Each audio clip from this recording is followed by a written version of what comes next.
In 2015, Prime Minister Justin Trudeau promised electoral reform. 2 years later, the Liberals ruled it out. Today, the House of Commons will vote on a bill on whether to move forward with electoral reform, and if the motion passes, it becomes a resolution of the House. Joining us now from Ottawa with more is the Globe and Mail's Laura Stone. Laura, I thought this thing was dead. What's happening today? Well, the Liberals sure hoped it was dead, but what's happening today is the NDP is really putting pressure back on the government to revisit this issue of changing the voting system. The NDP basically said the Liberals duped the Canadian public in the 2015 election when they promised to change the first-past-the-post voting system and make it a more proportional system. Now, the Liberals went through a lot of stages before they ruled this out. They struck a committee. The committee, for months, heard from witnesses and traveled across the country. Then they wrote a 300-page report making a recommendation that the system be changed to some sort of proportional system, but also that the government hold a referendum on it, and that is what the Conservatives had been calling for.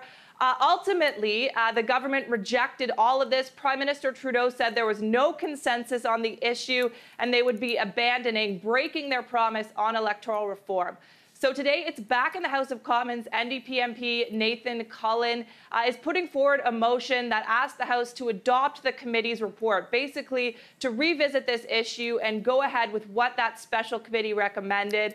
So again, lots of pressure on the government to do something about electoral reform, although we're not expecting the Liberals to vote for this. Yeah, well, having the Liberals vote no on something that got them elected in the first place is going to be a black eye that I'm sure that they would like to avoid at all costs. But tell me, what has the general consensus been from Canadian voters on electoral reform? Because prior to the 2015 election, not a lot of Canadians were talking about this.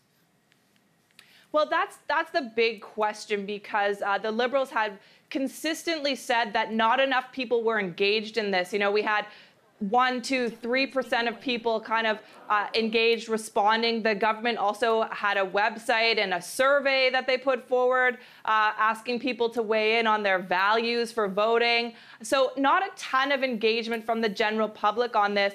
But by the same token, the NDP, for instance, says people aren't engaged because they don't think their vote counts. And it's kind of a terrible cycle about the voting system itself.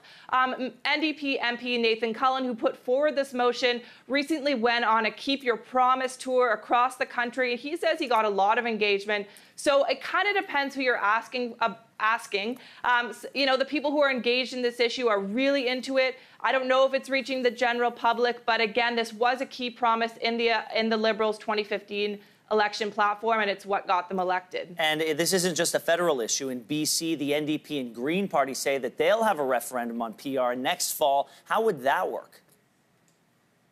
Well, this is one of the key issues as well that's kind of pushing this federal motion forward, because the NDP is really excited at the prospect of a minority NDP government out in BC. Of course, we'll see what happens there with Christy Clark vowing to stick around.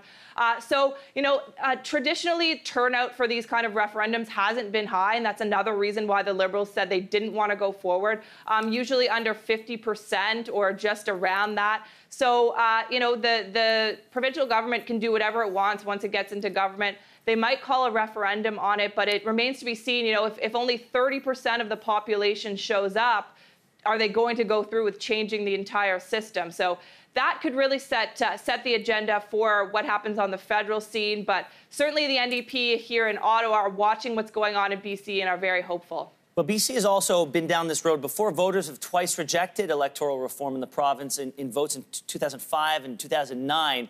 So how likely is this one to go forward? And if it goes forward, how likely that they'll vote for it?